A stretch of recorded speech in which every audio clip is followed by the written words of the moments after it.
Okay, we are live. I apologize in advance for not being able to schedule this particular discussion, this particular video, because for some strange reason, I cannot do any scheduling on my main account. I've contacted YouTube. They say it's working as intended, which is clearly not. And I've sent them screenshots to show that is clearly not working as intended.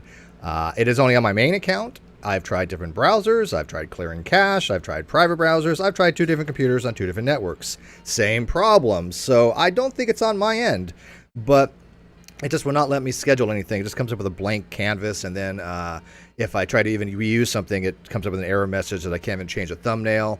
And if I try to go into my settings at all, it just says, oops, there's an error or something. So I apologize, although I did kind of let people know that this was happening. If somebody, for example, maybe like Manya, can tweet that out there with the actual link, and I can retweet it, that would be greatly appreciative.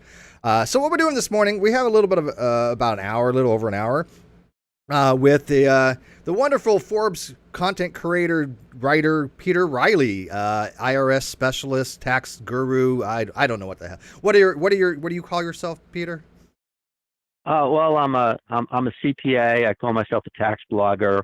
When I'm really feeling good about myself, I call myself a journalist. It varies, you know. Well, you're probably more of a journalist than some people that call themselves journalists. I write about tax. I write mainly about taxes. I'm on Forbes.com, and I have my own blog where the Forbes material will end up also Your Tax Matters Partner, which includes a lot more, all the Hovind stuff that isn't Forbes worthy. And I also write for Think Outside the Tax Box, which is a CPA thing for CPAs. So for the people who may not remember, and I hope everybody can hear, everything looks fine on mine as far as the audios, but if you guys have any audio issues, please let me know, and I'll try to correct them. But for people that may not recall, during the non sequitur show hearings and trials and deliberations and depositions and all that legal stuff, you had written an article, and I had reached out to you, and I thought it was a little bit biased, and you were accommodating to that, and you were willing to listen and update a few things, and I respected that. I actually really respected that, and because of that, we have been in contact ever since. And one of the things that you and I definitely do agree on is that Kent Hovind has some interesting takes on taxes, and that he has done some pretty shady stuff. Now, I just watched a video that you had sent me, and I didn't know the player's name, so we can get into that, but you can talk about it on his 2015 case where he was sentenced for 9 or 10 years. He got for structuring, wasn't it? No, okay. He was convicted in 2006, okay, and it was a 58-count indictment. It was structuring, failure to withhold and pay payroll taxes on the employees of Dinosaur Adventureland, and interfering with the administration of the tax laws. And what's your language? Your language policy on here as to what kind of words you can say. I don't really. Here's the thing. I don't really care. Okay. What I found out though was that last provision. Then I used to hang out with there was a bunch of cops I used to hang out with when I was working in a hotel, and they had this crime that they described. They called it B&A, which was being an asshole. If that's a crime, then I know a lot of people are going to be arrested. Yes. Yeah, interfering with the administration of the tax law. He did. He put up signs. He would put up saying no trespassing signs, including federal government agents. This is like sovereign land. So that they couldn't do it. He kind of did some frivolous lawsuits, and that all came into that all entered into that count. He claimed that the reason they included that was because he had been praying for them in an interview. That God would enlighten them, that they shouldn't be harassing him. Yeah, I definitely think that was in 2006. He's sentenced to 10 years. I think his wife Jo is sentenced to about a year. In addition, he forfeited property because of the structuring. Then while he was in prison, he kind of engaged in a lot of legal shenanigans, filing. There was a technical term, some term is filing stuff on the paper to interfere with the IRS selling off that property in order to pay the claim. He was indicted in 2014 for those activities. Okay, and that's what the 2015 trial was about. And that was selling off dinosaur Adventureland, like bit by bit. The IRS was selling it off, and they were making these there was these filings, Liz Pendens, and this is typical Hovind. He said, "Oh yeah, there was this guy who was in the cell with me who's a legal genius, and he told me I should file a Liz Pendens." Okay, and it's like, wait a second. He's in the cell with you. How probably not much the best of a person. legal genius? Yeah, I always thought that was funny when people like rely on jail lawyers, and it's like, well, if they're that good, why are they in jail? Yeah. No, the analogy I always used was when I was starting in public accounting and studying for the CPA exam. It was like there were these guys that used to give me a lot of advice about the exam, and they were thinking I should take their advice because they'd taken it so many times. Well, there might be something to that. By the fourth time they take it, they might actually have learned enough to pass it. They learn from their mistakes, but yeah. So at any rate, but also his co-defendant was Paul John Hansen, and Hansen is kind of this sovereign citizen theorist. And Hansen, who's a really interesting guy, his theory is that since it says in the Constitution the federal government has exclusive jurisdiction and forts and installations and dockyards and that type of stuff, that means they don't have any jurisdiction anywhere else. That was the theory that the Bundys were using when they took over when the father didn't pay on the land, and then the son goes and seizes a federal wildlife refuge. And Hovind's case was between the two Bundy cases, his trial, and so a lot of the people, there was a similar interest, and actually Pete Santilli, you ever hear of him? Doesn't sound familiar, no. Yeah, he's another YouTube content creator. Was covered both of them, and it got a lot of play. Pete Santilli, Coach Dave Daubenmire. It got as far as Alex Jones. I do know. I definitely know of Alex Jones. Yeah. So there was definitely a lot of attention paid. The federal government is prosecuting Kent Hovind there,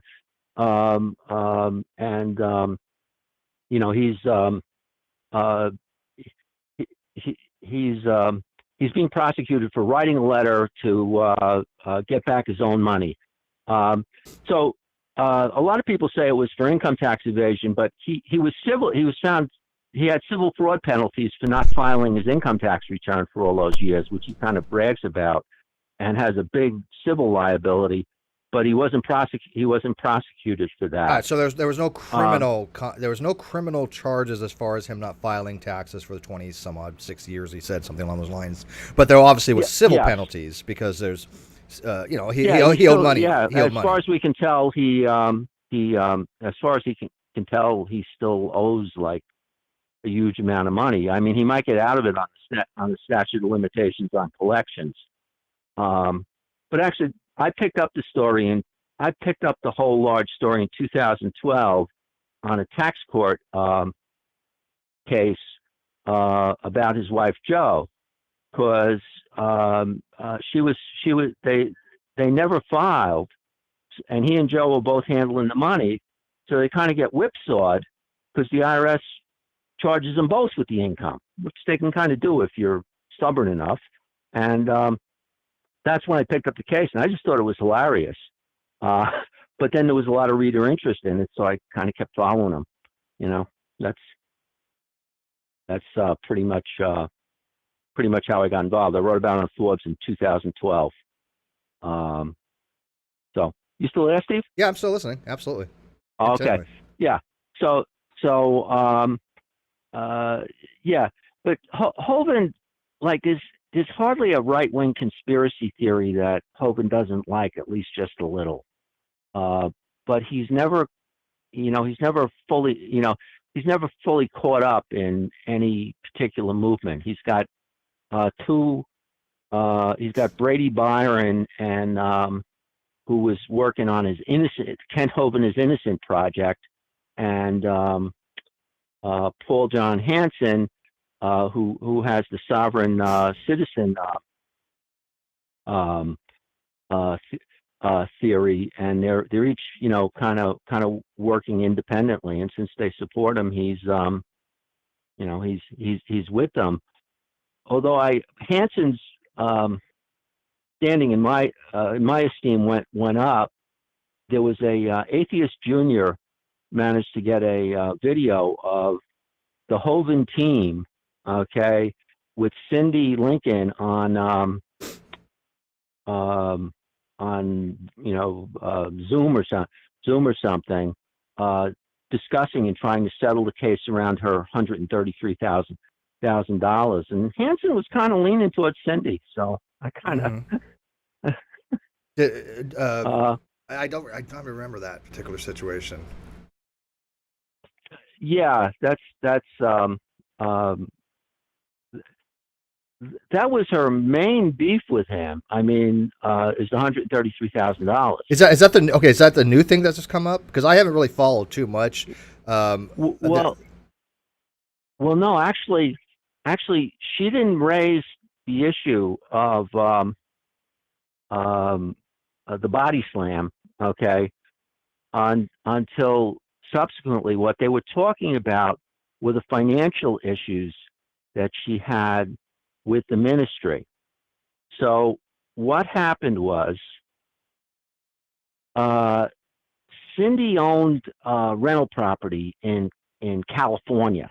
So, and that was giving her a certain level of income security. For whatever reason, she had a number like $2,000 a month that she needed to feel to feel comfortable. But she decided to sell the place in California and get rental property in Alabama. So it's like one rental property in California is like 32 Alabama rental properties. I'm joking, but she was going to buy several rental properties in Alabama. She had at least one, maybe another one. I didn't get that really clear with her, with that when I was discussing with her. But she's getting like $700 a month, and then she gave a lot of money to Dinosaur Adventureland. And this gets a little tedious to explain, but the old Dinosaur Adventureland in Pensacola, Hovind used this statutory trust theory, which was, again, it was sovereign citizen nonsense. And he ended up being considered, it was considered an alter ego for him. So that's one of the reasons. That's when he was doing the whole, hey, I'm Kent Hovind, capitalized, all capitalized versus not capitalized. One's a corporate entity. Yeah. And it was a statutory trust. The new Dinosaur Adventureland, okay, Ernie Land, who, kind of believes this sovereign stuff, but knows it doesn't really work. Yeah, I mean, it doesn't work at all. I mean, how many gave him a more conventional type of setup, and you have I got to be careful on the names, but you have Creation Science Ministries Inc. It's a 501c3 organization with a board, and now recognized by the IRS as a church.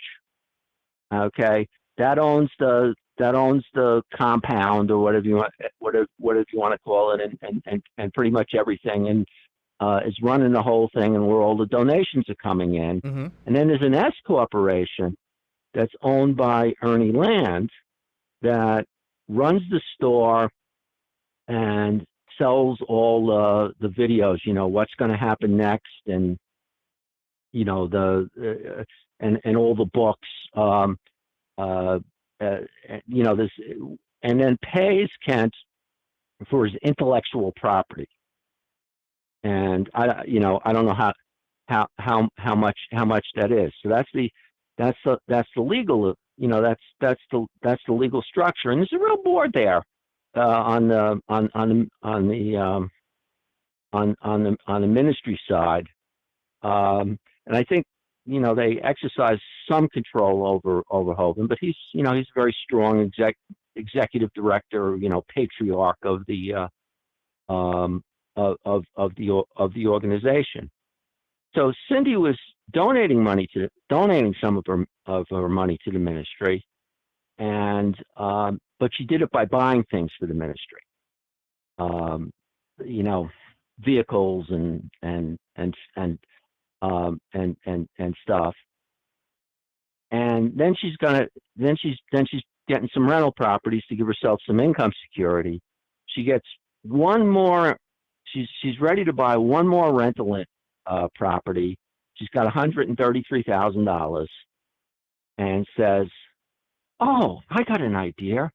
Why don't I give this to the ministry, and the ministry will give me an annuity in return?" And the number was $1,300 a month, because that got her to a goal, which that would have been actually a lot more than an insurance company would pay for an annuity. But that's neither here nor there.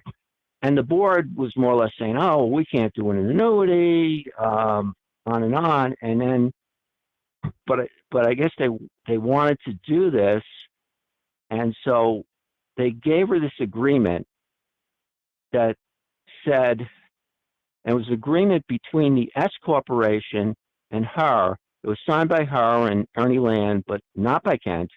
And it said that the S corporation would pay $1,300 of what Kent was entitled to for the intellectual property in the form of spousal support, by letting her charge things on the American Express card that she needed, because she's helping out her mother. Mm-hmm. I don't know. Well, so it's kind of really odd arrangement. Yeah. I mean, when it comes to Kent and money, it's always odd. Yeah. But at any rate, but then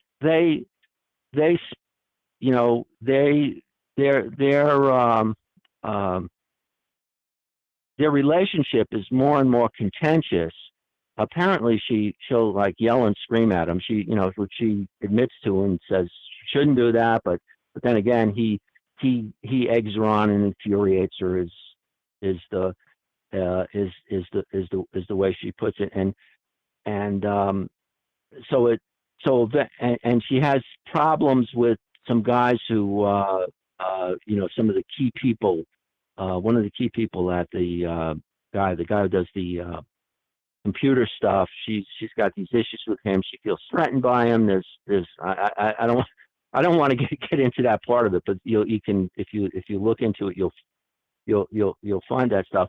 So she leaves and she moves out, and then, oh, well, it's spousal support, and you're not acting as a biblical spouse anymore, so you're cut off. And she's looking at it that, well, wait a second, I gave $133,000 in order to get this income stream. So that's the video that Atheist Junior has, where they're discussing that, and but litigating that, I'm thinking, would be even harder than the litigation you've been in, we've talked about with you. Mm-hmm. On the other hand, this body slam incident, it's like, well, you report that and you get the yeah, because didn't that come up during one of the depositions? I mean, that kind of came out of the blue or something, didn't it? What's that? With the actual body The, slamming where he attacked her or threw her against the wall or something? well, she hadn't wanted to talk about it. And the incident is, that I think that there's ambiguity to it.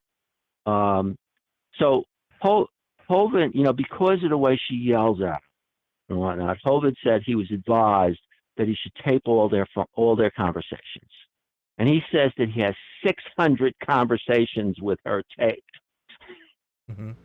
which is really really creepy. I think, but the one tape of that's come out is of the incident where she's yelling at him and he's talking in this calm voice that would kind of drive you crazy, and she's telling him to to stop recording, to get rid of the phone, and he's saying, no, I can't stop recording. I've been advised to Right. continue reporting, and she's like, talking as if she might be going for the phone. So Hovind's story is she was like grabbing for the phone, and he was just kind of trying to block her. Uh-huh. And her thing is no, he body slammed me, and he was trying to hurt me. But the other thing she'll say is that was the only occasion on which he struck her. It's not like he's been beating her all these. Right. Yeah, I was isolated. Although other people have said he has quite a temper. Well, yeah, and now there was an incident where he's doing one of his demonstrations of how to be great at shooting rubber bands, which I actually experienced. I did the tour of the camp, and so Ken explained to me how to shoot rubber bands. And this kid was like kept shooting the rubber band at Kent's face, and Ken ended up reacting, and they say it was body slamming. But I think that if he, regardless of whether it was, he could have like paid her medical bill and then done something reasonable with all the money she put in the ministry, given that she's leaving, and I doubt that she would have then brought these charges. That's that's the inference I make from the whole story. Because when I first spoke to her about it, she was kind of minimizing it. It's like, well, yeah, there was that one time he body slammed me, and playing it down. Like, well, what? That's probably because this is pure speculation, but from his prior relationships with Mary and his first wife, he tends to be the dominant. I am the male patriarch of the family, and there's a lot of submissive things for them, and they're expected to basically subservient to him because he's the head of the household under God's rule. That's the way God designed things, Yeah. So probably she's just inherently plays things down. Now again, I wasn't there. I don't know the extent of the assault, but however that is the newest charge on him. So if he goes back to jail, actually I think did he already get 30 days for it? So what's going on there? So that this is the problem, with the when I'm seeing the commentary. I called up 2 Alabama lawyers that work on domestic violence type of stuff, and what they both told me is procedurally he can get a new trial with a jury. If he jumps through the right hoops, and that's the way it works. Why it works that way, and the details of the Alabama statutes, I haven't been able to figure out, but that he should be able to get another trial. Now, I think this last thing, he was sentenced to a year just with 30 days to serve, and $500 and pay the medical bills and the protective order or whatever it is, remains in effect. Mm-hmm. And then I think they appealed to that. What the current state of play is, they appealed to that judge, and that judge said no, turned them down. But I believe from what these attorneys told me, that they actually have the right to get a de novo trial if they go through the right process. And just start The all other from thing scratch. yeah, Okay. yeah, and with a jury. With the jury. And that's the other thing that was interesting is both the attorneys said that was a really stiff sentence to get for somebody who hadn't been up on this before, which I don't know. I don't know what to make of that. That's what they told. That's what they told me, though. So. Well, let me ask you this, because one of my mods brought up a good point, because I remember this instance as well when Kent was talking about where I think it was, I don't remember if it was Eric, but one of his sons was at the dentist's office. Yeah, people know the story. I mean, he was very proud that he went in there and basically beat the crap out of him, and admitted to it, that he beat his kid to get him to kind of comply, to man up, to suffer through the dentist thing, which kind of, to me, is, again, the parent of a patriarchal type of thing, where God says, I'm the man, I'm the father, I'll beat my children, spoil the rod, spare the rod, spoil the child. I don't know, whatever the hell it is. But that's his mentality. Some people think corporate. Yeah, I mean, there's a significant number of people who think that corporal punishment is.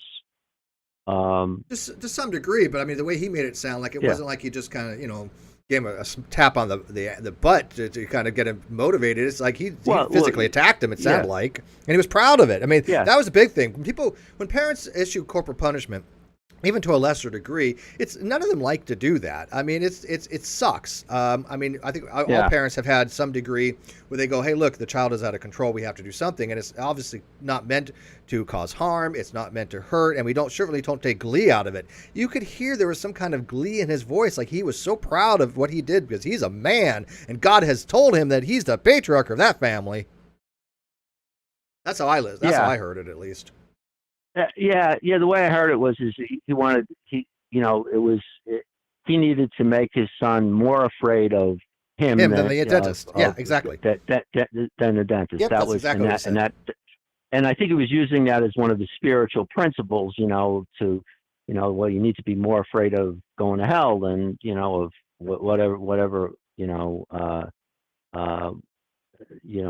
else. So yeah. But given how long he's been in, the original Dinosaur Adventureland and the current one, there's, I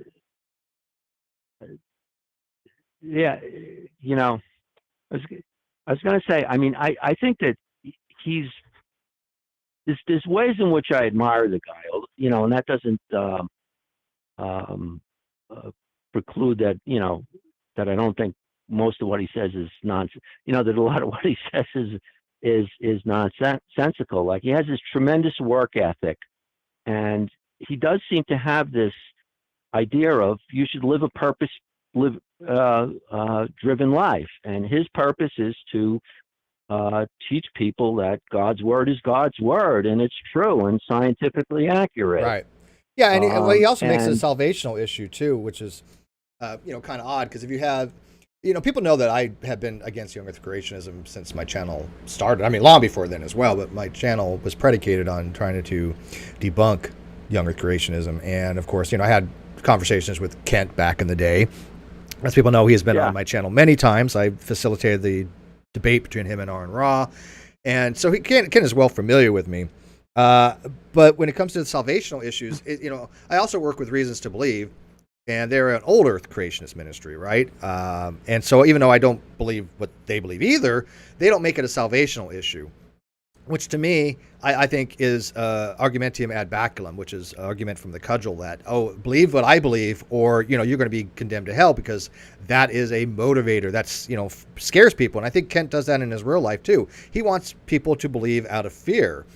because the things he rants about are so nonsensical, so scientifically inaccurate, so demonstrably false that I think the only way young creationism has even survived as long as it has is by fear, by strict fear, because nobody in the right mind believes that crap that has any kind of real scientific background. Even the people that I know that have PhDs that are younger creationists, I think a lot of them are motivated by fear. I think a lot of them are motivated by money. I think a lot of them are motivated by alternative, things, because most of them do understand the science pretty well. It's just when they talk about the creationist stuff, everything they learned in college, everything they did for their PhD thesis, just goes right out the window, which is bizarre to me. It's like cognitive dissonance. Yeah, well, I think though Kant's theology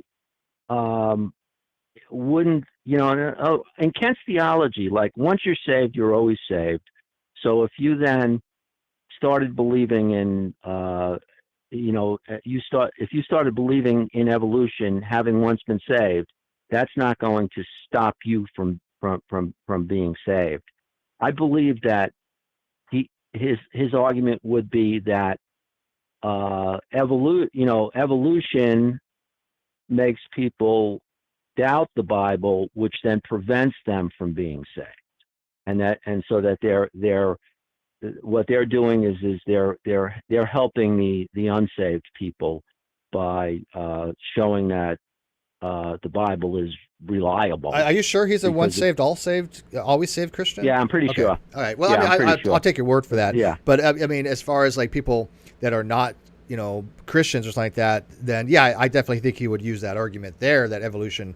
He attributed Columbine shootings to evolution, for Pete's sake. I mean, anything that he can get a footing on, he'll tribute to. Oh, look, evolutionary theory is dangerous, when evolutionary theory is reality. It explains things. It's not some guess. It's accurately explaining what we observe, and he doesn't want that to be the case, because this is his moneymaker.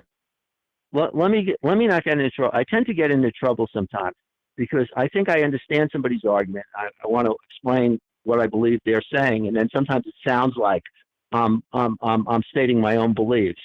So the whole thing about Columbine and the danger of evolution is if we're created beings, then we have a creator who told us the things that we need to do in order to be right with one another.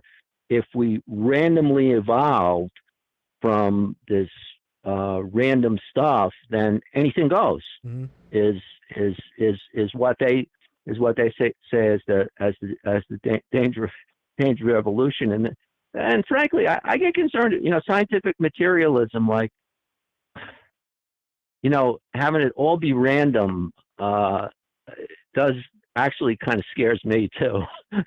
But evolution itself isn't random. That's something that obviously Hovind has lied about for decades, because the whole point of evolution is not random. It's iterations based upon selective pressures, which means that it isn't random. It may be stochastic to some degree, that we may not make specific predictions. Because we have no idea how the DNA is going to be affected, but we know, given certain selective pressures, the phenotypes are going to be selected for, and that's going to obviously have the genes that produce those phenotypes be promulgated through some kind of germline and through heredity.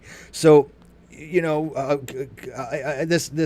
ambiguity of not knowing things, or unsure, or randomness, sure, it's disconcerting, because I think as humans, we have evolved.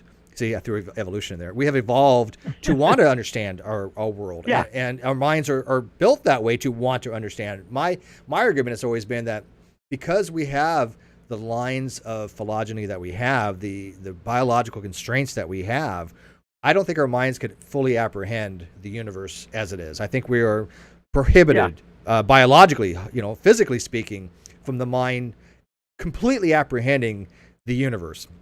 And that's particularly when things get very big, very small. Yeah, exactly.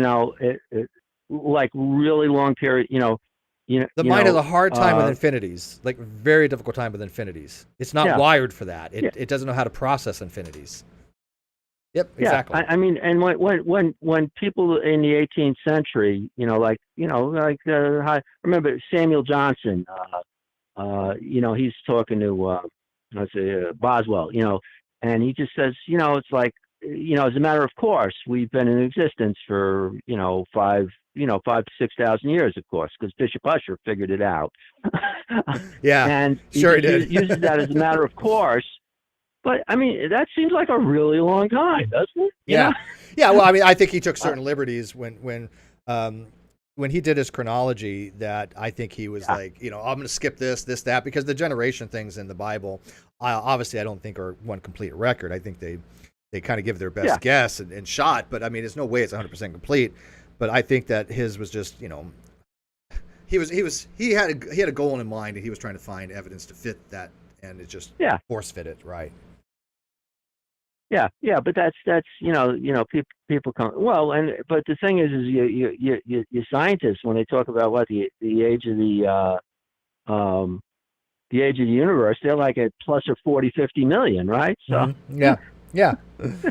Well, I mean, but here's the thing. I think a lot of people will probably agree that the concept of like 13.9 billion years is pretty difficult to grasp. And the yeah, concepts of universe having a beginning are not difficult to grasp. I mean, people love talking about the Kalam cosmological argument. They love talking about A and B theory of time. They love talking about, is there a metaphysical being that has to exist? And I don't mean something with intentionality or agency. I just mean that something that has to exist. Quantum fluctuations can be a metaphysical being that must exist. Why they must exist is a harder question, because that's the question I like to ask. What is it about a metaphysical being that must exist? Although by definition, a metaphysical being must exist in all possible worlds. And I think that these ambiguities, people like Kent Hovind prey upon, because he is a master manipulator. He is a professional manipulator. And this is my personal opinion, obviously. But, he has lied to people for decades. And I don't even know if he believes his own stuff any longer. He may or may yeah. not. I don't know. I don't think his son does as much. I think if I had to put money on it, I think Eric knows it's all BS. But I think No, like well, I 10 don't know. doesn't. I met Eric. Eric and I had lunch together at the there's this restaurant in this coffee shop in Pensacola. I think it's the Drowsy Poet, and I do think that Eric Eric is also sincere, and he's a lot easier to talk to than Kent is. I interviewed Kent during the trial, by the way. That's also on my on my modest YouTube channel.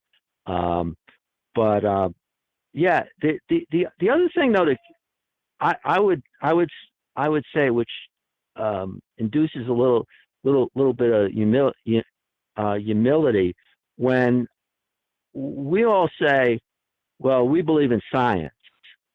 Okay, what does that really mean? Because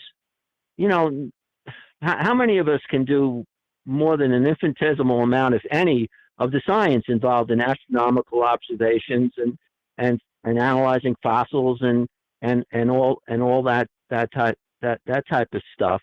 What we really believe is scientists or people, in Right. institutions We have faith. We have that faith in say them. that they're Right. say that they're doing science, and I think it's reasonable, but the with Hovind and Ernie and those guys, that's why they into so many conspiracy theories, because in order for evolution to in order for the world to be 6,000 years old, the conspiracy that has to be in effect to accomplish that is mind-boggling. Okay, the number of people who'd have to be in on it in order to pull that off. It's similar to flat Earth, which Hovind, they have a whole story as to why that is, and Hovind got in trouble because he didn't buy flat Earth. Yeah, that's one conspiracy he doesn't want to go down. That was a bridge too far for him. Yeah, it would open up a whole bunch of geocentrism and flat Earth. He did. wouldn't think go there. I think the reason for that is again, this is pure speculation here, but I mean, I think the reason for that is that there wasn't as enough money in that as there was, young with creationism. The flat Earth is not a, it's a lot smaller than I think people recognize. I mean, they're just very loud, but they're not a significant group of the population. Young Earth creationists are. I mean, it's tied to religion, and there's much more much more money to be had in there. Now, people have tied flat Earth to religion, obviously, as well, because that's one of the reasons why some people still believe in flat Earth. But yeah, that was a bridge too far for him. But I think you're right. I think that people believe scientists, well, mostly because they recognize that scientists go to school to get an education in science, and most of the time things do pan out. I mean, anybody who has an interest in science can go learn these things themselves and go, oh, look, yes, the scientist was correct about that. You can verify their data. You can do the experiments yourself. Not most of them, because some of them require a very extensive amount of things. You just got to assume that they did the experiment correctly. But theory-wise, look, I can look at the math and say that, the math is correct because the math is objective.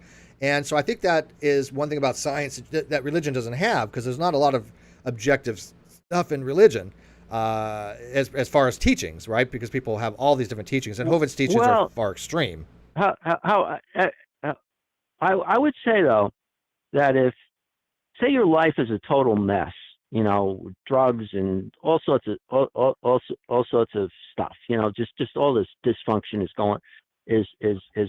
going on in your life, and you then start hanging out with sincere Christians, okay, and start living your life in accordance with many of those principles. There's a decent chance that your life will get a lot better, and that's kind of I think the experimental result that that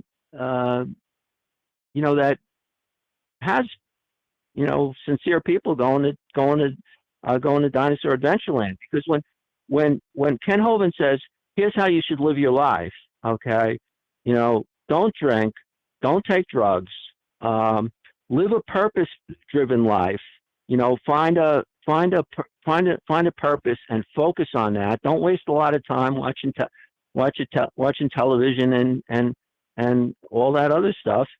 It's like he gives good advice. Now, and this is one of the ways that spiritual movements kind of win. I was,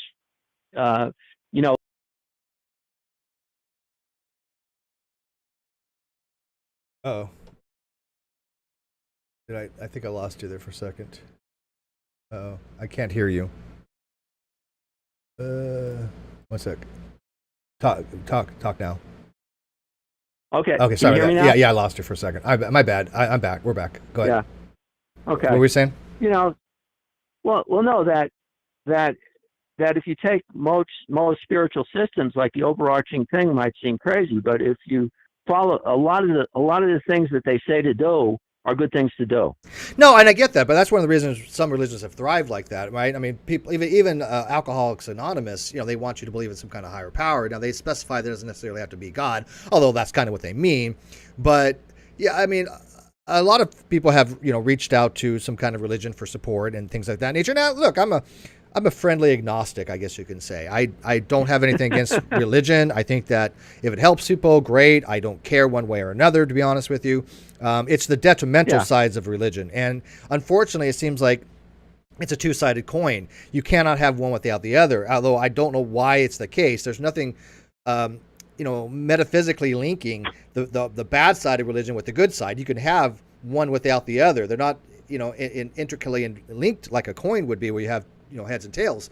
But we tend to point out the negative side of religion. Now, there are people out there that actually promote that religion can be very beneficial for society. I know, like Adam Friended, if you are familiar with him, he's a YouTuber that's very pro. Well, I don't know if he's pro religion per se, but he's definitely friendly toward religion, because he thinks religion is a very integral part of social evolution. And that is a very common belief among certain people. And I don't have a real problem with that. But I think people like Kent use that in order to make it detrimental to people. Because sure, if you believe in a higher being that gets you off drugs and alcohol and that works for you, fine. Is it a false belief? Who the heck knows? If it is and it still works, is it morally wrong to do that? I don't think so. I think false beliefs can lead to beneficial things, even if that is the case. But, because those things do have real world results, that he uses it to say, look, believe this because you get all these benefits, and then he shapes it into his belief system, which to me is the problem, because now you're encroaching on actual science, and you're encroaching upon education, and he's dumbed down people by convincing them that what he says about the age of the earth and what he says about radiometric dating, what he says about science and what he says about cosmology, everything he says is wrong. It's not just like trivially wrong. It is undeniably, blatantly in your face. Anybody who has first year college in these courses can tell you it's wrong. But he doesn't care, because he is that person that they go to say, look, he's a pastor, he's a minister, he's a PhD doctor, which he doesn't actually have, which is, again, lying to people.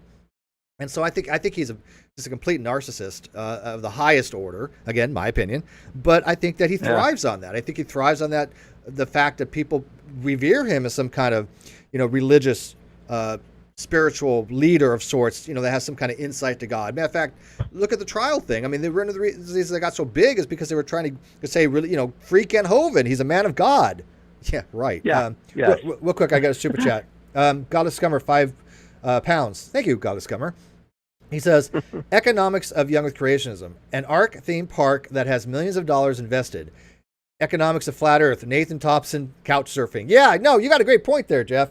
I agree with you that the Flat Earth, the only people making money on the Flat Earth are going to be the hardcore, bigger YouTubers, Nathan Thompson. And you've also got some, what's his name? Wasn't it Rob Skiba that just died?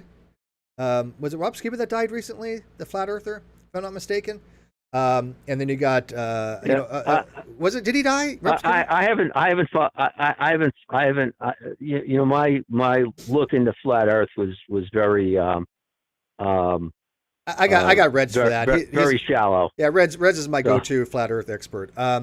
Reds Rhetoric. But I think Rob Skiba just passed away. Oh yeah. Okay. It was Rob Skiba. And like I said, I don't think there's a lot of money that Kent could get in. I think he missed that boat. But I do believe, and again, my personal opinion, that if there was money to be made on Flat Earth, Kent would be riding that train hard. I do. I think he's greedy. I think he's a narcissist. I think that he's all about the money. I mean, I've seen him lie firsthand. I mean, he lied about the Non Sequitur show. It wasn't a matter of him just distorting the truth. He outright lied. He had said that we had given him specific confirmation that he would get equal time, 50-50 time with On Ra. Now, I know that wasn't true because I'm the one that set all that up, and I have given him confirmation of 50-50 time on my channel, but this was not on my channel, and there was no communication like that with him. Matter of fact, I even said this is going to be more of a free-for-all. That's his standard, though. His standard is 50-50. But I never But he said I confirmed that with him. I know I did not, and he could not produce any evidence for that when he was asked for it. I'm like, sure, you got an email that confirming it, show it.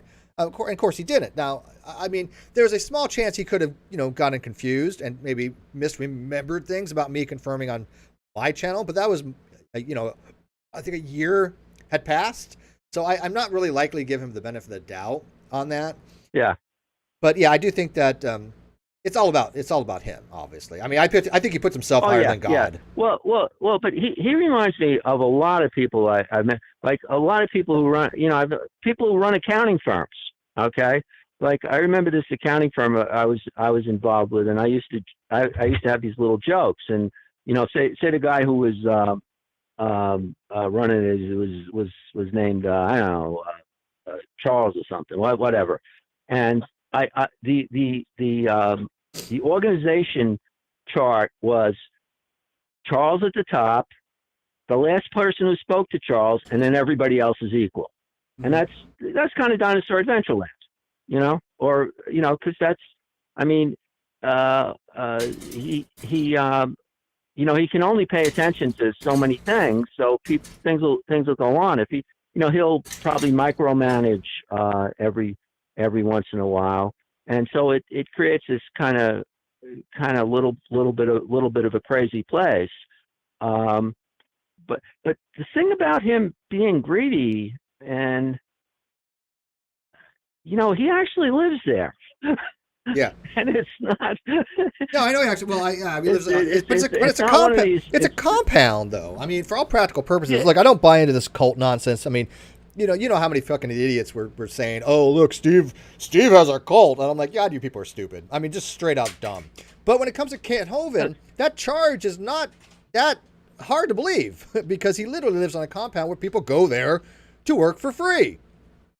Yeah. I mean, Yeah, but I mean, there's a lot of communities that are like that, and if you. Well, if yeah, I'm you not felt- saying all that. I'm not. Look, I'm not saying that just because that one thing makes it a cult. I think there's a whole bunch of factors that go into it. And one of these days, I want to run the bite model on different things and kind of see, because I mean he's venerated, he's exalted, he is treated like someone extremely special. That his word is somehow correlated to God. That is cult-like, Oh yeah, it is. But I mean, cult tends to be, like a derisive term. It's a hyperbolic term usually, but I mean, if anybody can Yeah. be considered a cult leader, it's obviously Kent. How am I a cult leader? I don't have a compound. I don't have people that do my bidding. I have people that don't listen to me and don't care. Most of my I'm not even fucking with you, dude. Most of my audience, and I adore this, I really do. This is actually fun for me. But most of my audience listens just to find things they could find fault with. And I'm not talking about my haters. I'm talking about my mods, okay? I'm talking about people that subscribe to my channel and that have members of my channel and that are patrons of my channel. Many of them just go out of their way to try to find issue. And I'm okay with that because I know that this particular channel is going to put out the most correct information as possible because I have so many motherfuckers constantly checking and rechecking and rechecking. I mean, shit. I mean, I've got an treat feline out there. I guarantee it. I say anything wrong, they're going to be like, oh nope, Steve, you missed that one. So, the attributes of a cult, it makes no sense for people to throw out these terms hyperbolically. But with Kent, don't they apply a little bit? I mean, possibly because yeah, but it's essentially you have certain communities with really strong leaders. But I mean, people turn over there a lot. There haven't been that many people that have lasted that long. I mean, it's not like at the level of the claims you hear about Scientology or that I consider a cult. I consider Scientology a cult. Yeah, but the the thing is, I think apparently a certain number of the people who end up at Dinosaur Adventureland are there because they don't have any place to go. They don't have any place else to go, and it kind of serves as a refuge. And then then they're vulnerable. When you see what was going on with Cindy, I mean, they really wanted her to give away all her property. Sure. And then and that would then, well, how can she leave now? She doesn't have anything. Well, again, that's indicative of what a cult would do. Give us all your property. Yeah. Don't be materialistic. Turn everything over to us. I mean, even though Dinosaur Adventureland, it's pretty pathetic. I mean, there's just nothing there that's educational. It is like, I would say on a scale of 1 to 10, if the Smithsonian is a 10, then Creation Museum or Dinosaur Adventureland is basically a 1. And I've seen Creation Museums; they're all basically a 1. Matter of fact, I was just watching, and I didn't finish it, but I watched most of it. I don't know if you know Gutsap Given. You know her? No. Erica. She did a really good video which she went to go visit some of these. She went to the Ark Encounter, I believe it was, and she was talking about how they got stuff wrong, and even the Ark Encounter, which they spent how many millions to build, I mean, you've got to be really uneducated to think that is actually something that's feasible or that did happen. And there's not a single Creation museum out there that I would consider to be an accurate or even a museum that I would even want to go visit, because it's not based upon any kind of evidential things. It is, oh, God said this, therefore it could be no any other, not any other way. Therefore, we're going to try to manipulate what the scientists are telling us to say, oh, well, they're looking at it a wrong way. It should be this way because of the biblical flood, and so they're basically the epitome of confirmation bias. That's one thing I notice about every single young creationist. They are the epitome of confirmation bias. It doesn't matter what you tell them. They have to fit it in their worldview that the earth is young. That is their paradigm. And it's because God has said so. And that's their only reasoning, that it cannot be any other way. Another super chat real quick. And then 1 sec. I'm sorry. Gutsick Gibbon. Yeah, Gutsick Gibbon. Erica. Intrigue Feline pointed out. See, she corrected me. See, that's what I'm telling you. They love it when I mess up.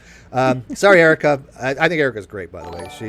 She really knows her stuff. Godless Scummer, 5 pounds. Kent only brought up equal time on non sequitur when he started getting feedback about his performance against Aaron, and as an excuse for getting out of round 2. Oh, I agree with you on that as well, Jeff. That Aaron never said anything about it until he got lambasted, even by his own people, how bad he did against Aaron, because we had said, look, we're going to let Aaron do his thing. And when Aaron latches on to a particular point where it is something that Kent needed to answer and he couldn't do it, then there was no passing that. It was impassable at that point. I mean, I do criticize Aaron frequently when it comes to philosophy, when I think he gets hung up on things and just cannot move past it because of his own epistemic limitations. But in biology, that's not the case. And I think that he was absolutely right to call out Hovind for not understanding the phylogeny challenge, not being able to defend anything against, actual evolutionary understandings. And then when his own people said, yeah, he did real poor against Aaron, he was like, well, I was promised 50-50 time. I'm like, no, you weren't. I guarantee it, you weren't. I will put that I'll stake my whole channel on that. That never happened. I never told him that for that. I made it very clear that was not going to be the case, because I even said this is probably the last time Kent's going to be on, because we're not giving him that. I told even Kyle that. So I was like, this is not going to go well, because he's going to be very unhappy because Aaron is going to be able to just eviscerate him, which he did. But anyways, sidetrack there. But anyways, back to the tax matters real quick and the Cindy thing. So he was found guilty already for simple assault or something. What was it? Okay, so he was found guilty on that. What's happening there? It's referred to as body slam, and according to the domestic violence lawyers I spoke with, it was a stiff sentence for a first time. 30 days. Which a lot of people are going to say, well, it's only 30 days, but it's a year sentence with of which he has to serve 30 days. That's what these guys told me. I'm not making a judgment about it. Kyle has a simple assault charge, and that's looking at up to 60 days. Or excuse me, up to 6 months. It's a misdemeanor, but it's a 6 month maximum misdemeanor. Yeah. But it's a different state, so yeah. That's just it. When you got a proceeding going on in Canoga County, Alabama, you can think about general legal principles or whatnot, but it gets really specific, and that's why I tried to do a little little reaching out to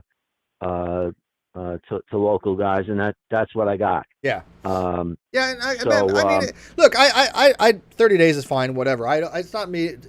To me, it's more, this guy is supposed to be a man of God kind of stuff, but nothing he does is what I would expect from a man of God, right? I know very devout Christians, and they don't espouse the things that Kent does. They don't have the personalities of being so egotistical and so narcissistic as he does. For example, like Cy Gart. Cy Gart is a very devout Christian, and he's an older creationist. He doesn't believe any of the younger stuff. But when it comes to the religions, I'm sure him and Kent probably would agree on very specific things. But I also know people from Reasons to Believe, like my forum producer, Anastasia. She's really knowledgeable about religion. Very, very knowledgeable. And she might even agree here and there with things that Kent might say from a religious point of view. But she neither her nor Sagard put themselves to this elevated status of that I think Kent does, because Kent wants to be. Well, what you'd compare Kent to would be like megachurch pastors. Yeah. I mean, Okay. if he could have been but one, basically, Sure. people who can build organizations, and like Dinosaur Adventureland isn't like this tremendous thing, but it is a thing. It's gets a lot of people there doing a lot of stuff. People with the kind of drive to create something like that, and keep enough people motivated long enough to keep things going, tend to have strong egos. Yeah, he's very similar to like Joel Osteen. He could be the Joel Osteen of creationism. I mean, you got Joel Osteen is driving around in a $300,000 Ferrari. You've got him living in a multi-million-dollar house, and he's telling people you shouldn't focus upon the material things. It's like, Right. and people sending him money. Look, but I don't get that. To be fair, Steve, Kent isn't doing that. There isn't some like enormous mansion somewhere where he really lives. He's there at the same place everybody else is, in the sand pit. Yeah, I get that. It's not. I mean, he probably has a nicer cabin. But here's where I think the distinction is. I don't think Kent is specifically materialistic. What I think Kent is he wants adoration. It's not about the money or the wealth and what it buys. It is the power that comes along with it.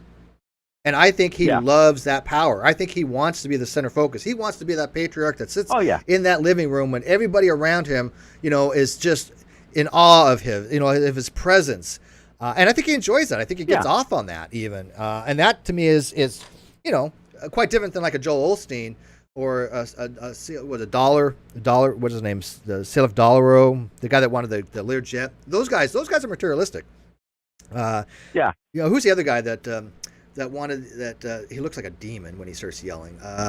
They asked him if he needed a new plane or something like that. What was his name? I can picture in my head. But I mean, these people are materialistic. They're doing it strictly for the money. I don't think that's the case with Hovind though. I do think it's all about his ego, because knowing him, and the reason I'm saying this from my own personal point of view, this is all again my opinion, is because I know the man. I mean, I haven't met him personally, but I have been in enough calls with him and talked to him for enough times that's what I glean from him. I've had him on my channel a dozen plus times, and it is all about him. So I mean, I think I have reasons to believe that. He doesn't remember you, Steve. Oh, he remembers me. Don't let him kid you. He denies it. Don't let him kid you. I know for a fact he does, because I just had literally a couple weeks ago a guy say, "Hey Steve, I want to have a debate on your channel with Kent." And I told him, I said, "I don't think Kent's going to go for that." And guess what happened? Kent didn't go for that. So he knows who I am. Yeah. Okay. So okay, because I asked him about you, and I don't know. Kent. Hey Peter, let me give you a little fun fact here. Kent lies. Oh. Yeah, I know. It's hard. I know, man. We're all surprised by this. It has taken us aback. All of us are stunned. We're just being, we just can't comprehend this. That Kent lies a lot. Oh, geez. So yeah, I know he knows who I am. I mean, how could he not? Look, he's been on my. Do you think he's going to forget who I am when I arranged the conversation with him and Arn? I mean, he's not going to forget that debate with Arn. He's going to say he doesn't know who Arn Ra is either. I'm not putting myself on the same status as Arn Ra. I know some haters are going to go, look, Steve thinks he's as popular as Arn Ra. No, that's not what I'm saying. But I have been in more conversations with Kent than Arn Ra has. Okay, a dozen to one. Yeah. So. Yeah, I don't believe him in a heartbeat. I'm unforgettable, man. I'm just kidding. Look at Steve as an ego. There is that. I have to grant you that. But I have a little presence. I like to think I have a little stage presence, but I mean, I'm nowhere near the amount of I mean, Arn is living personage. I mean, I go after him for his philosophical nonsense, but I mean, he's very formidable when it comes to the sciences and biology, and he's a very larger than life presence. I got to respect that. Yeah. You know, I totally respect that. Yeah. No, and that was the Ken Hovind plus versus Aaron Ra. That was NSS's biggest scoring video, right? Yeah. It has well over 500,000 views. But it was just a long time coming. I mean, people wanted to see that. Now, you know, when Kent's around, it's not as big as it was before. It's people are like, oh, Kent's debating again, because Kent wanted to get back into the debate things as soon as he got out of jail. So, if I'm not mistaken, I think we were the first real major event that he had since he'd been out of prison, if I'm not mistaken. But nowadays, it's very common, and Young Earth Creation is, you know, it's not as popular online as it was before. I think that, you know, myself and a whole bunch of other people, including, of course, Art and many other content creators, Dapper Dino and, you know, Apologia, all of us effectively, I think, have put creationism, as far as on YouTube, you know, really on the back burner. Yeah. I don't see it anywhere near what it was 3 or 4 or 5 years ago.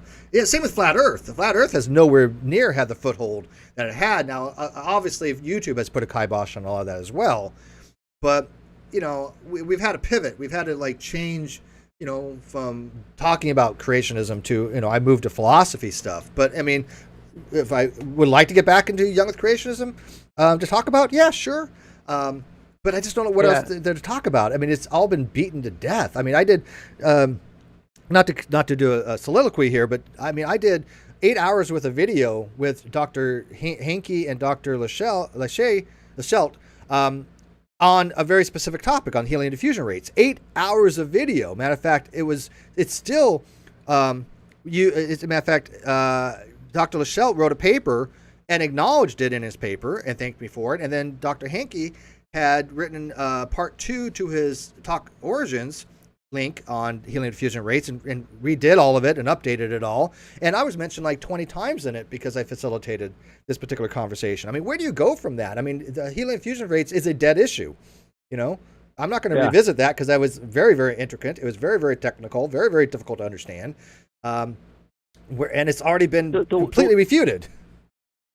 You know, the one that got me, Steve, was 0.99999 equals 1. That drove me crazy. You know? Love that. But see, the reason I always bring that one up is because I think there's very few things that are objectively verifiable. And I think that math is one of those things that is objectively verifiable. Anybody can go learn math. Anybody can go figure this out and should get the same results, right? If you have a math problem and I have a math problem and it's solvable, we should get the same results if we know how to use the algorithms and the understandings and the concepts to figure out how to do it, right? If I say x divided by 2 equals 10, you know, I can figure out that x is 20 because I just do simple division. So we know how to do these things. But when it comes to the 0.99 repeating equals 1, it shocks the conscience to people that don't really know maths. And to me, it's, okay, does this person want to admit that something that seems on its face to be not quite apparently the way it is, should they investigate it to find out why that it is? Because it is verifiably true. And so it is it's kind of a litmus test that I use for telling me, is this person capable of modifying their position? Are they capable of looking into objective things? And I do it all the time on the Great Debate community on Facebook. That's one of the questions I ask when people want to join the Facebook. You know, is this true? And I even tell them, say it is because it's math. And I still get people going, oh no, that's not true. And I'm like, okay, why? And then they get really mad. It's like, why are you mad? It's math. I could prove it to you using multiple different means. You know. Have you looked into? Have you gotten into much discussion about Bitcoin? Has that been coming up? I don't know crap about Bitcoin, dude. Okay. I mean, the only thing I've ever learned about Bitcoin is I had a few people in the past that did mining, and I would kind of listen to them talk about it a little bit, but I was like, I just have no interest in it whatsoever. It just seems a lot of effort and a lot of wasted power to try to make, pennies on the dollar kind of thing. I mean, sure, if you have enough money to throw at these money, what do they call them? Bit computers, mining. With the computers, things that do it, the special, ones that have the heat dissipation and all that other shit. If you have the time and the money to do that, great. But I think there's other investments that are, to me, probably more of interest to me. I don't know. I have no Bitcoin. I've never never thought even about getting Bitcoin. So Yeah. But why But- why but anyway. why about Bitcoin? Oh no, it's just that seems to be another passion. It's something that people are very passionate about. That it's going to be the money of the future and that type of stuff. Right? It has a tax angle to it, which is what got me involved in it. I was just Gotcha. yeah. So so anyway, what intrigues me, what the big question that intrigues me about that is assuming that there is that there is a procedure for him to go through to get a jury trial, which I believe is the case. Yeah. Okay. If that's going to play out with the type of public drama that happened in 2015, and I don't know that the evangelical community, the kind of the Coach Dave Daubenmeier and a lot of those people are going to rally to him as much, because they were upset at him for marrying Mary Togo. Right, because they thought it was not biblical. Right. Yeah, and particularly because not some, it wasn't so much he was divorced, but he was marrying a divorced, a divorced woman, which is also true of Cindy and the new one. I can't remember her name now. I'm sorry. He has a fourth marriage now. Yeah, I can't remember either. Yeah, I haven't really followed Kent that much it. recently. That's why I wanted to kind of have you on to give okay. updates. So I know he's on his fourth. Yeah. So he announced a fourth marriage, just as and he actually held up his hand. He held up his hand on screen and there's a ring, and he says, "You see, Cindy, this could have been yours. You blew it." Oh God. Okay. Yeah. I mean, he has that way about him. Yeah, it's like oh man, really you should be honored. infuriating. You should be honored to be with me. It's like, dude, I mean, good grief, man. He's on his fourth marriage. Yeah. And look, I've never been married. I've had a lot of relationships, and not all of them ended the best. But I mean, I do get along with almost every ex-girlfriend I have. I mean, even the ones that I don't. If I ever saw them, there wouldn't be any kind of real animosity there. I just don't do that. But yeah, he thinks he's like God's gift. I mean, that's weird. Again, to give him just a tiny bit of credit, okay, is you don't see him going after younger women, which is, well, that's just a propensity. I generally date younger women, but we're talking like 10 years, I think, a woman in her 40s is the best. I think I think they're absolutely stunning when between 35 and 45. I mean, I think that women are just, they're mature. They look amazing. I like that look, right? I like when they And I obviously people know I worked for Kohl's, so I did learn about fashion and stuff like that. And that a mature woman in a nice fitting dress to me is very attractive. And so he just may like women that are older, and that's fine too. I mean, I've known some women that are their mid-50s that I think are just amazing. But that's just personal choice. I don't think I'd give him credit for that he doesn't go after like the 22-year-olds. I mean, even if he did, I wouldn't care, to be honest with you. I mean, Hugh Hefner was in his 80s or whatever, and he was he had like 21-year-olds around him all the time, even 18, I guess. I don't care as long as he's an adult and they're granted, those were contractual, by the way, with Hugh Hefner. That was they weren't in it for the love, I assure you. But I don't care. Those are adults. Do your thing. Yeah. I wouldn't have anything in common with the 21-year-old. Great eye candy, I guess. But what would you have a long-term thing with somebody who doesn't even know anything about your generation? They wouldn't know what a cassette recorder is, for God's sake. I'm not trying to diss on 21-year-olds. They're going to think you're a boomer, Steve. Yeah, and I'm not. I'm actually younger than boomers, which is kind of funny, but whatever. But yeah, I mean, I don't know. I'm not going to give him too much credit for that. But even still, I mean, who knows that he hasn't? I don't. Like I said, I don't trust the guy. I think he's a philanthropist, or what is it? A philanthropist. I think he goes around. I think he probably That probably has. I think he's probably has some affairs under his belt. I mean, I can't prove that. I mean, this is my own personal opinion. Actually, but I tend to doubt. I tend to doubt it. Given the way he's I don't operated, know. I think he's quite sincere about in his disapproval of Philander, yeah. But, okay, well, of having relationships outside of marriage. Well, let me ask you this, and again, this is all speculation. I'm not saying that I have any insight on this whatsoever. But do you remember the Asian lady that he had teamed up with at one time? She had him on. I don't remember her name or her channel, but it just appeared there's a lot more going on between them than just mere. I mean, there was some serious flirting going on, and again, just how I interpreted it, could be completely wrong on that, but I don't know. Like I said, I don't trust the guy at all. So yeah, I appreciate what you're saying, but and I don't care whether he does or not. I mean, again, he's an adult. He can do what he wants. Relationships are complicated, and I don't really care. I don't like the fact that he has used religion to prop himself up, and then when people of his own congregation say, "Hey, look, man, you put away your wife, and then you got married again. Now you're on your fourth. This is not biblical," and he gets to decide what's biblical or not, conducive to what he wants to do or not. That's the hypocrisy that I see. Not that I care what he does, but you can't espouse all these religious things and then, oh, well, you know what, they don't really apply to me because I'm not going to look at that part of the Bible. But I see that's what most religious people do, though. They pick and choose what they want. So. Yeah, that's my point on that. So I'm not trying to be too dog.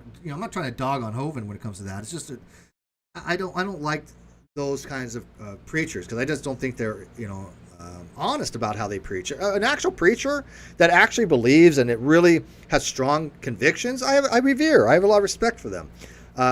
Right or wrong or indifferent. But when you're doing it for the money, or you're doing it for the adoration, or you're doing it for the attention and the ego boost, and the narcissism, that's the wrong thing. And I put people like Kent and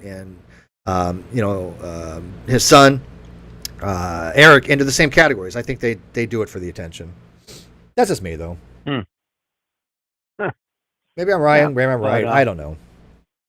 Yeah, but I don't know if I've covered it. We kind of glossed over a lot of things, but is there anything I haven't covered that you want to get into? Okay, so when is there arraignment hearing for? Or when is he going to be? I mean, if he's sentenced for 30 days, when does he start that? Well, it said that it was going to be October 18th, but I think there's going to be an appeal that'll delay it. Yeah. Well, yeah, but the way it was explained to me, there can actually be a de novo new hearing altogether. Yeah. New trial with a jury, assuming they do the paperwork that they're supposed to do. Gotcha. Well, we're going to keep up and on he's that. he's using real lawyers. Okay. Well, yeah, for this. Yeah, it's amazing when you want the legal system. It's amazing when you want the legal system to work for you. Yeah, you don't want to use these sovereign citizen guys because how many sovereign citizen guys has it ever worked out for? None that I know of. It generally doesn't. So, well, I think actually if you're talking about doing something like, I'm going to file an amended tax return in which I say that I don't know anything, I don't know anything because of this, that, or the other thing. Mm-hmm. There was a thing called, it was the 1090. There was I think it was there was a certain type of fraud. Yeah, the 1099 OID fraud. If you can do any crazy thing, and there's a good chance it'll get by. And that's what confirms that's what confirms people. There's a guy, Peter Hendrickson. I don't think he's on YouTube. I think he just blogs. He has this secret formula for beating the tax, and he publishes all these people who get refunds. And the IRS is under-resourced. Yeah. So yeah. So people do get away with this stuff, but the ones that get caught, they say, well, everybody, I sent in these things and the IRS sent me refunds. How can you be prosecuting me? And it's like, well, that's. Well, 9 times out of 10, like I was very open about a very simple mistake I made in my California returns a decade plus ago. I mean, it wasn't for very much, but it was enough for them to notice, and I fixed it. But I mean, I think the people that go out of their way to try to say, like, for example, he says, like, he doesn't owe any taxes because the IRS isn't a lawful organization, and the state or the federal government isn't allowed to tax. That makes no sense. Of course they're allowed to tax. That's the difference. If corporations use legal loopholes to get avoidance of taxes, look, that's a problem with the loopholes. That's something that the Congress needs to address. But until they do, then there's there's no illegalities about them using those loopholes.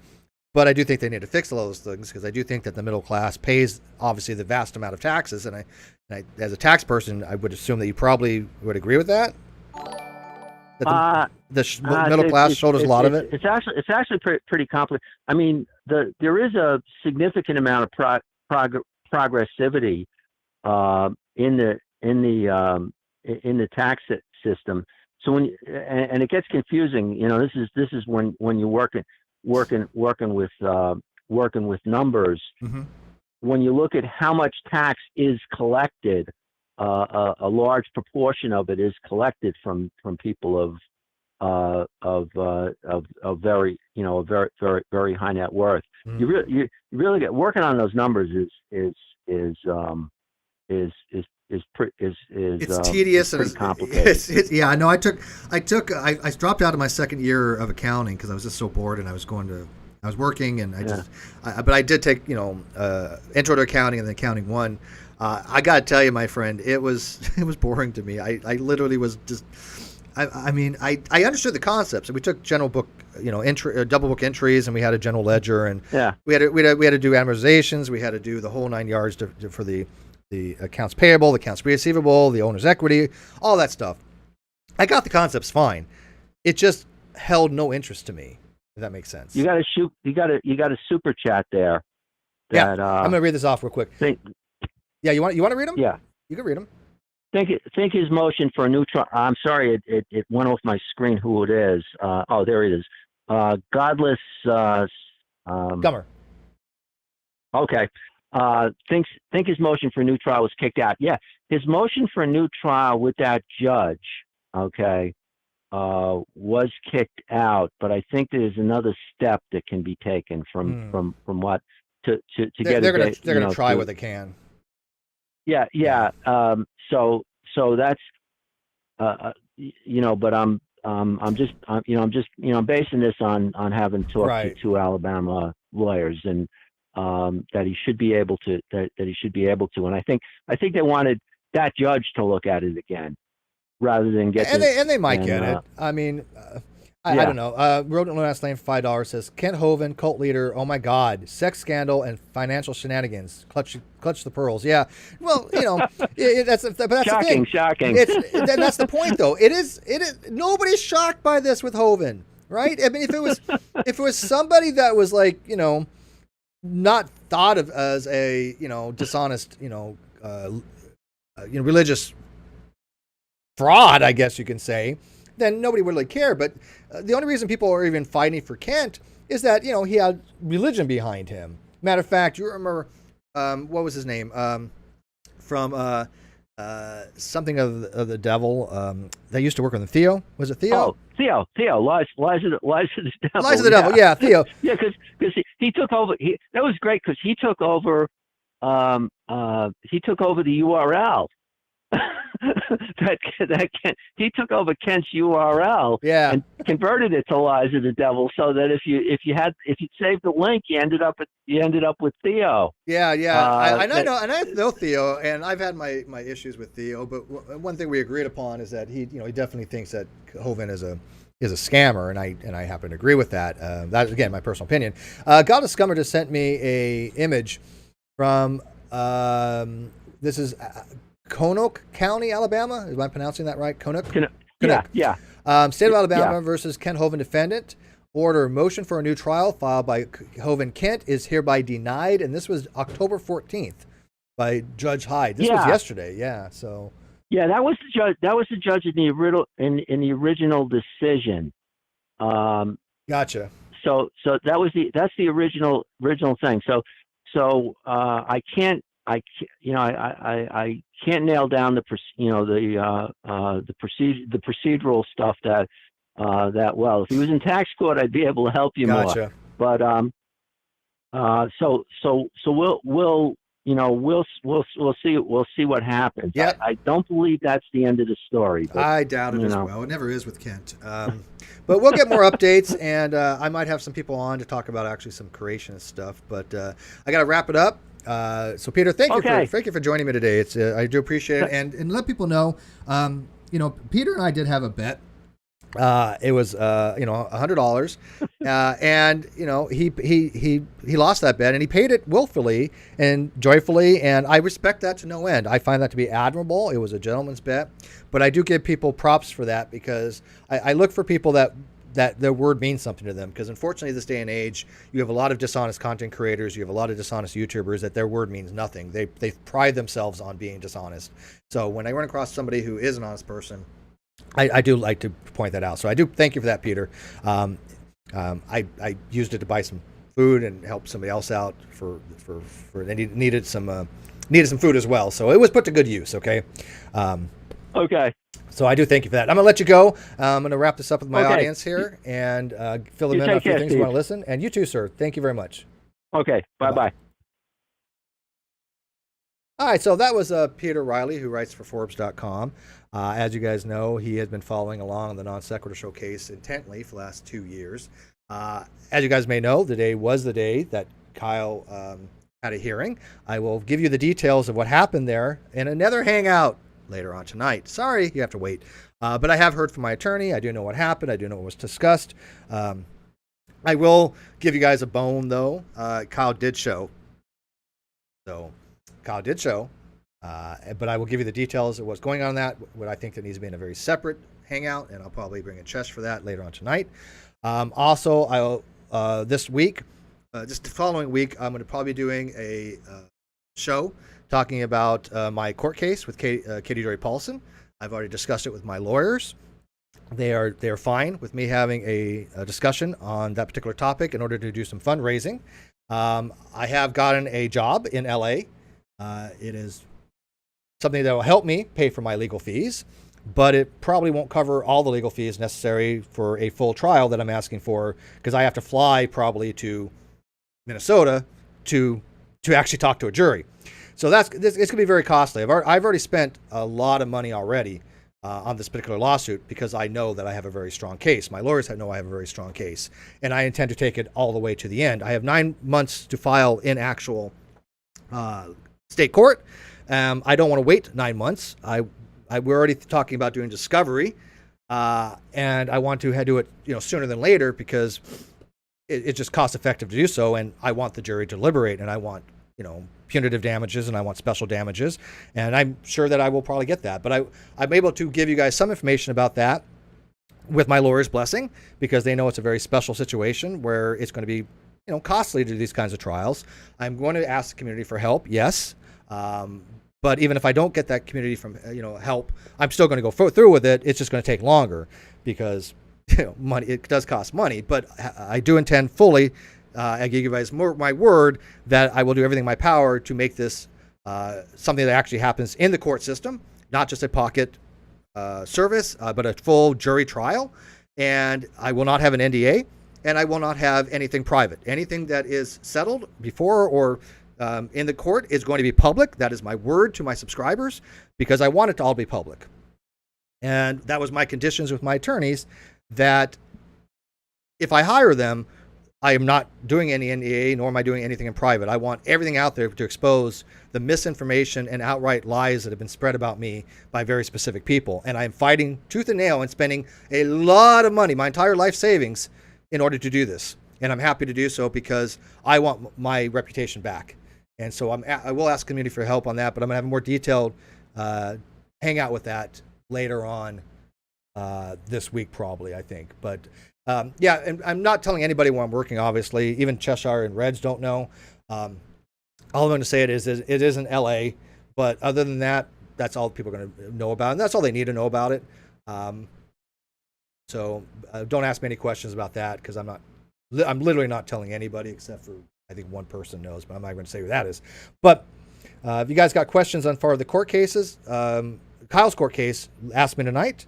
I'm going to try to do it maybe, I don't know, if I can get to it today, 3 o'clock this time, my time, or 2 o'clock. I mean, I know the UK audience is 8 hours ahead, so I don't want to do it too late. But let me wrap this up here. I got about 3 minutes. I want to keep this under 90 minutes or something like that. If you guys got any questions that you can ask right now that I can maybe answer for you and not have to wait, that's fine. But I'm not going to give you any real details until the next hangout, because I got to have reasons for you guys to show up and watch other than trying to find fault what I say. So I'll give you guys about 2 minutes to ask any questions. Yeah, he did show up. He is under a $10,000 bond. I believe the family paid for that, and therefore, if he was not to show up, they would forfeit that. The bondsman would go after him. The bondsman would go after the family. And I don't think that he wants to put his family in financial jeopardy of $10,000. Well, it would be, I guess, well, yeah, the 1,000 is already lost because they lose that up front, and the $9,000 more they would be liable for, and I don't think he wants to do that.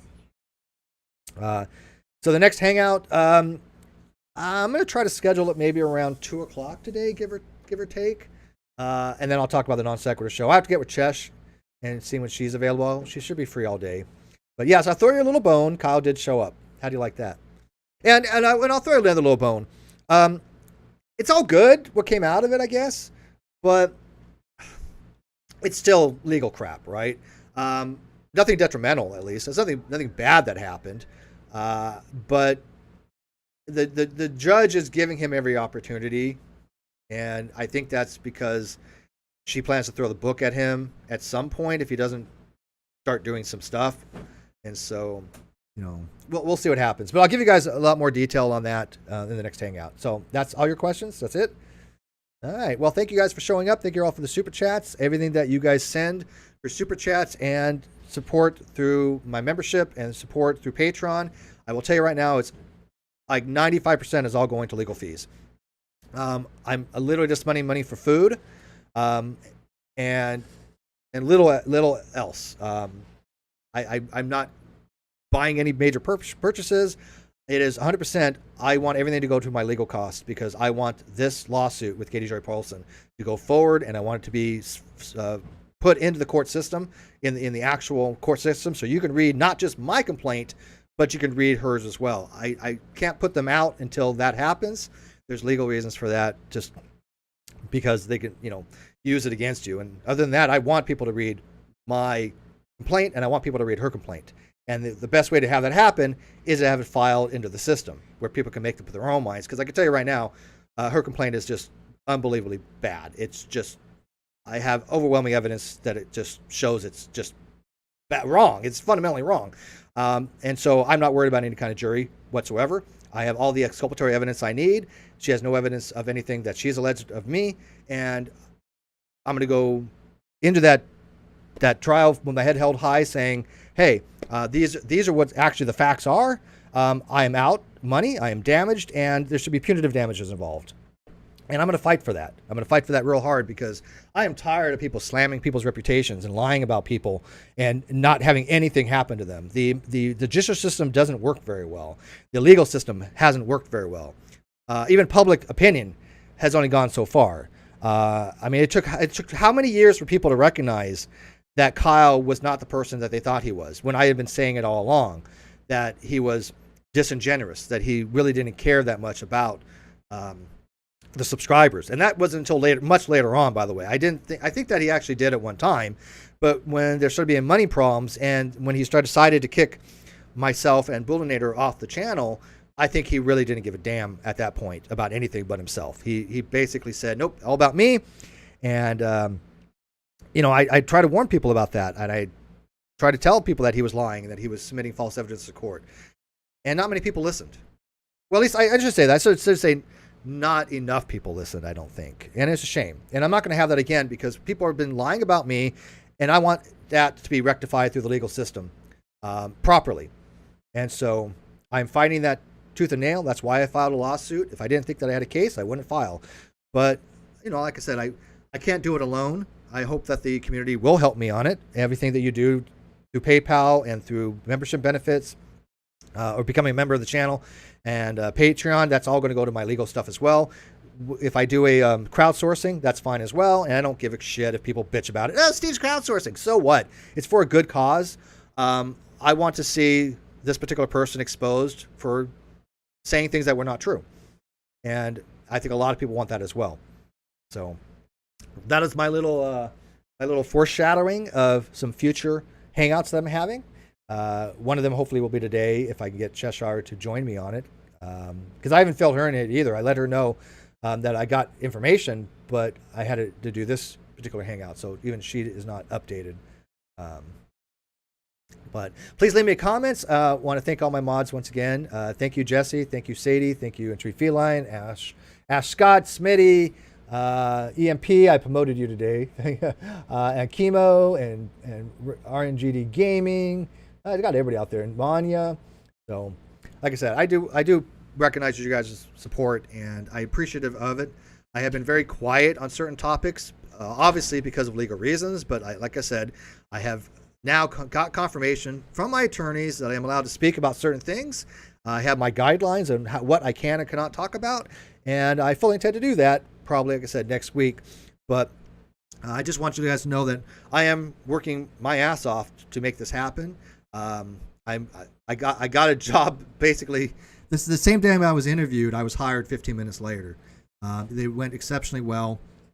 I'm really looking forward to it. I love learning new things and meeting new people and working with new people. And, it's something that I'm relatively similar to my background. So I'll give you guys that much. But it's everything's new, right? It's a whole new world out there. I've been online for 7 years, and I haven't had to work in a brick and mortar store. Things have changed. And I'm not apprehensive about it by any means. If anything, I'm kind of thrilled about it. But I have to recognize that, I'm getting older, and I don't pick up information as readily as I used to. I mean, when I was a nuke, you had to memorize things loads and loads of information to regurgitate them. And then not just have rote memorization of it, but understand the concepts as well. Matter of fact, I don't know if you guys ever heard of something called Bloom's taxonomy. But Bloom's taxonomy is something one of these days I'll probably want to go over, dealing with the educational system of how to look at things, as far as you basically start off very basic. You start off learning to remember things and recall facts and things of that nature, right? So it's rote memorization. And then it moves on to understanding these types of things and then explaining the concepts to people, not just memorizing formulas, but understanding the concepts behind those formulas, and then applying them to real world situations. Right, using them to solve things and to demonstrate that you have an understanding of them. And then you go beyond that in Bloom's taxonomy to analyzing of the data and looking at the information and saying, okay, what does this information tell me? How does it compare to what I know? How does it compare to what the experimental data is? And then you have evaluations to, determine whether what you understand is proper. Right, you're constantly readjusting your understanding of things, because I've had things I thought that I understood properly, and I didn't. I think we all have that, right? Especially in physics, I had misconceptions just like anybody else, especially growing up. I mean, who didn't of us, believe that the Bohr model was actually the actual model of an atom, right? When I was a kid, I really thought the electron spun around the nucleus of an atom like the Bohr model, right? It wasn't like the understanding we have now of quantum mechanics and being more of a cloud model. And then, of course, the highest thing on Bloom's taxonomy is be able to create, which is designing your own thing, adding to the information, adding to the body of evidence, which I'm just now starting to reach that level by my WASP argument, my atheist semantic collapse argument, which is going to be eventually published. I have a brain. What is it, a writer's block of how to do the introduction for that particular argument of mine, for that paper of mine. I know what I want to put down, and I'm getting there, and I think I'll be able to hammer it out pretty soon. And then I got to change my abstract a little bit. But at least I know that the body of my paper that I'm submitting to a journal is tight. Not a single reviewer has found a problem with the logic. Not a single reviewer has a problem with what's in there. One of them didn't quite understand the reasoning for it, but they didn't find any logical issues with it.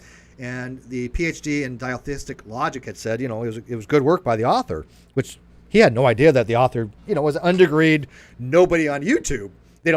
Wasn't told that. So, and that did make me feel pretty good. But anyways, yeah, we'll get into Bloom's taxonomy one of these days if you guys haven't heard of it. But it's definitely the what I kind of use to approach educational stuff, and when it comes to pedagogical concerns, dealing with how I think people should be learning things. But I went off on a way tangent, but that's only because I haven't streamed for a while, and I miss you guys, and I miss hanging out. I know I haven't streamed as much as I normally do, even though, a lot of it was because I didn't have proper internet. I have now gotten proper internet. I have a decent upload speed. I got a decent download speed, which I'm paying out of my own pocket. So again, all your memberships and all your Patreon is all going to that as well. So I appreciate it, guys. Look forward to your comments in the comments section.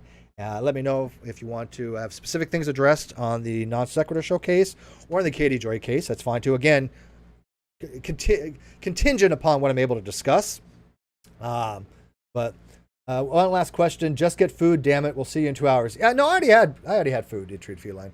That's like the only thing I am spending money on is food, because I like my eats, man. I am still on my diet, although I haven't lost anything in the 2 weeks. So I maintained, but I haven't lost, which kind of sucks because I'm still trying to lose a few more pounds, but whatever. All right, I'm going to end this, guys, and I'll be seeing you in a couple hours. Cheers.